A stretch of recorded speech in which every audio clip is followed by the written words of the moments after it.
Netflix is ordering a pilot, not direct to series. They're just doing a pilot now, and which is weird for them, called Little Sky. And it's one of those things where they always just say, "Hey, we'll do 12 episodes with 10." We don't do this, so it might be a weird thing for Netflix. It might be a new path they're going down. Now they're saying it's not. They're saying it's a one-time thing, but like you're trying it one time, so it's like you're testing the waters to see like, does this work for us? It makes you wonder if Netflix is also trying to find ways to cut corners and to like see what works better, so they're not spending all this money on a whole season pickup like they always do.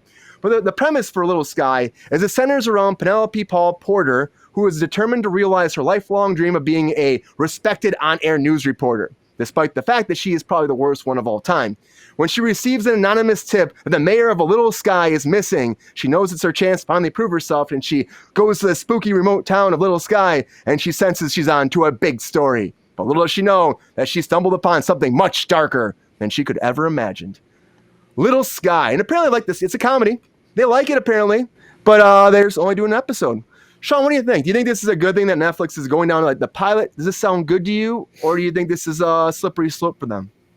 I think they're getting wiser. I think they're trying to figure this out, right? They haven't been in this original programming game as long as some of the other networks, and they're realizing, hey, we put out a lot of like top tier shows that we thought were going to be great, and it's been one and done for a ton of stuff. I mean, just look at the response to Resident Evil, right? Like that was supposed to be a huge thing, and it just completely blew up in their face after the fan reception. So to me, I think this is them wisening up and saying, listen, we can't just go whole hog on these things anymore. We're gonna have to play it safer because of the investments that are involved. And I don't know, with a name like Penelope Paul Porter, how can this not be a hit? I don't know. Right? I mean, come on, it says it all right there. But you're right. I mean, they've wasted a lot of money over the years. Rest in peace. They've wasted a lot of money. yeah. Like Resident Evil. I want that to be good. Rest in peace, Lance Reddick. I really wanted it to be good, but it just really wasn't. But they haven't really had a big. I mean, I wasn't a big fan of movies. They're okay, but like nothing's really been hit home for me as a Resident Evil movie like that, or they haven't done that franchise right yet. I don't think. Even like. I feel like they keep doing it dirty. What do you think, Lexi? Do you think this is something that Netflix is going to keep doing, though? Are they going to continue doing pilots, or do you think this is a one-time thing? Did you guys ever see the YouTube original film, The Thinning? The Thinning? Yeah. No, I don't think so. No. We covered it on our podcast. The Resident Evil TV series, it reminded me of that movie, The Thinning. Like the way it have that anything to do with Thinner? No. Okay. It's about like a school that like makes you take your SATs, and if you fail, they basically kill you. Yeah, okay. It's really stupid, but Netflix. They've invested a lot of money in really terrible properties. They were on such a good start when they first started out, like with just their animation division, like with BoJack Horseman and. Like they were really BoJack. knocking that stuff out the park, and then like all of a sudden, like it just suddenly they were just producing trash, and like the quality of the animation that they were putting out too was really bad. And they started investing like tons and tons of money into anime, and like I don't know what they were doing with that one. That was a whole like different discussion there, just in that one there. So they've made a lot of like they started out really strong, and then just made a ton of like failed steps along the way, and they bought a lot of stuff too.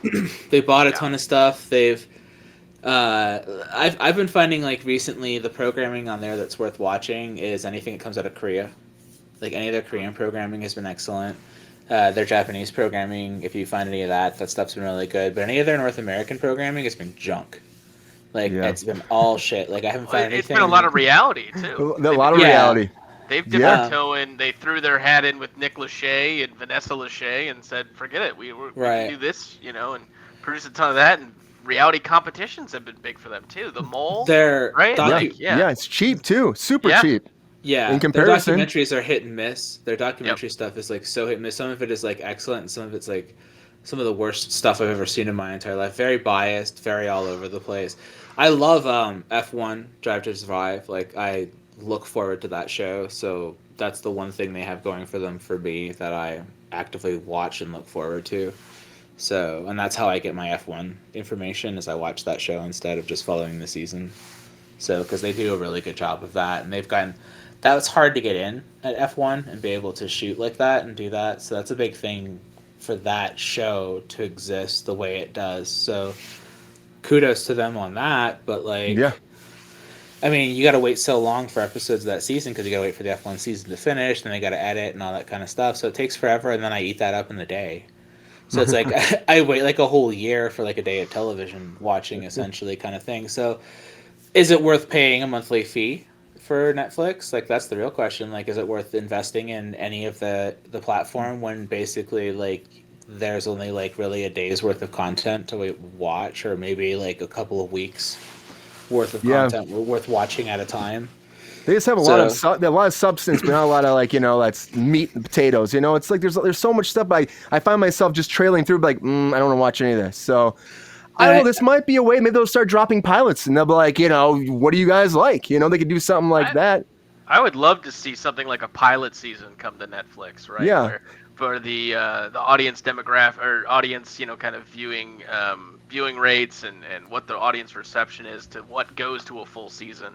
I think that'd be great, and I think Netflix has got, if they really want to court that kind of, new filmmaker or something like that. I think that'd be a cool route to go. So, but yeah, I think this is just growing pains.